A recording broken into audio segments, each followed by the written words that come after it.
Hollow Knight is a pretty dang good game that is $15 on Steam and on the eShop that when I first found, I didn't think it was really something that would be worth my time.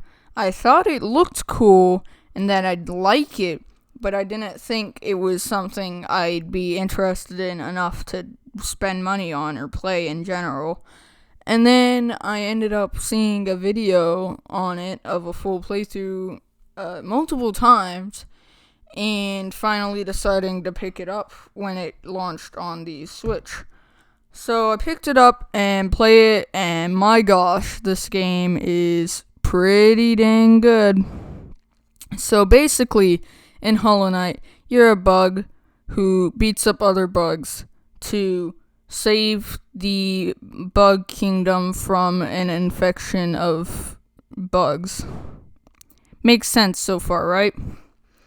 So basically, I saw the whole playthrough, and first thing I want to say about the game is that even though I knew a lot about the game, it still felt fresh and new, and it's something that a lot of games have, but it's still a good thing to have. It's not really a bad thing to have. It's a good note, regardless of how common it is. And there's a lot of games that fail to do this as well, so it's good that they do that. To have something to still make it a fun experience after you know what to do.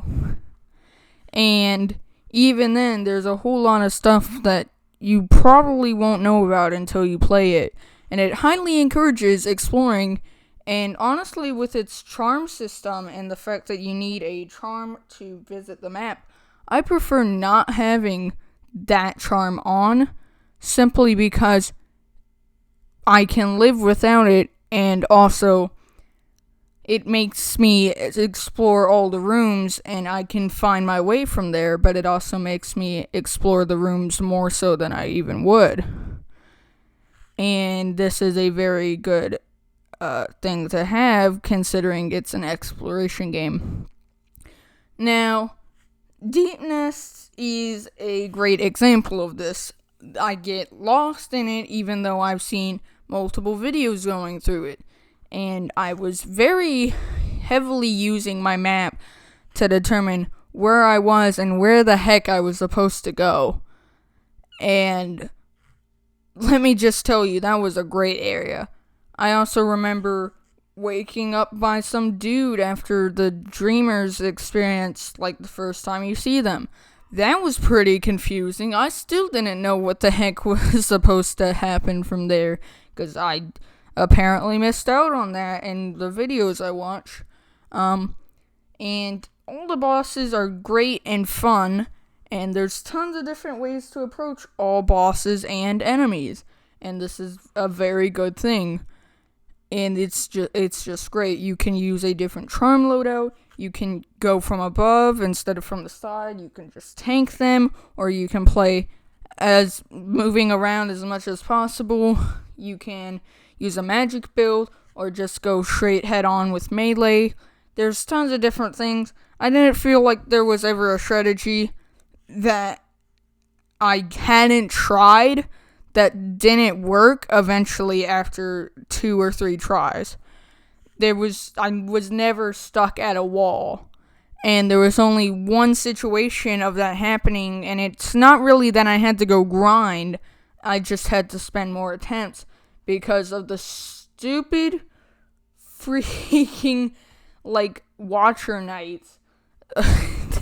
They were the most annoying fight in the game. That was the only fight I took a break from. Nightmare Grim, he wasn't that bad in terms of just me running out of stuff to try. He was a pretty easy fight after I learned his attacks. He wasn't easy per se, actually. It wasn't really a wall compared to what some people say. I still spent 40 attempts on the fight, but it was not a bullcrap fight in my opinion. It was still actually the most entertaining fight in the game in my opinion. So yeah, that's just that. And also, Hollow Knight has a cool way of progressing things too. They lock off abilities like a Metroidvania. And this isn't necessarily a bad thing either. They handle it well. It's a good way, design wise, to make sure the abilities are taught to the player correctly, and then they later go to utilize all of the abilities up to that point.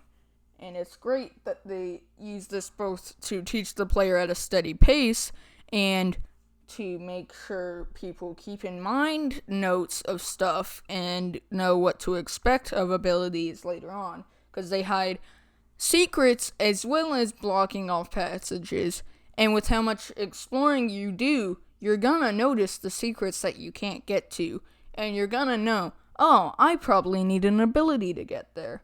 Or I need to visit from another route. Let me wait and keep that in check so I can go back later. And you can see cool stuff besides the secret too, just because you have the new ability. And it's a good way of doing things, just in my opinion. That's the rest of what I had to say as for the general gameplay idea and the entire world. The story is very vague, but it's also very good. It has good character building if you look for it correctly. And it has a decent ending, and there's 2 endings, and both of them are sad, in my opinion. But the endings are very similar to Dark Souls, so I guess the Dark Souls comparisons are very valid, and if you disagree, you're factually wrong. So yeah, that's basically all I had to say about the game. I didn't really have a well-planned script for this video to say a whole lot about Hollow Knight and all these intricate details. There's just a whole lot of cool stuff I liked about the game, and I felt like talking about it for a bit in this video. Thanks for watching. Subscribe if you want, or not, I don't really care. I just make content because I feel like it, and I also like the people who actually support my content. It's nice to see people who like what I do. I like feeling that. Yeah, so anyways, bye.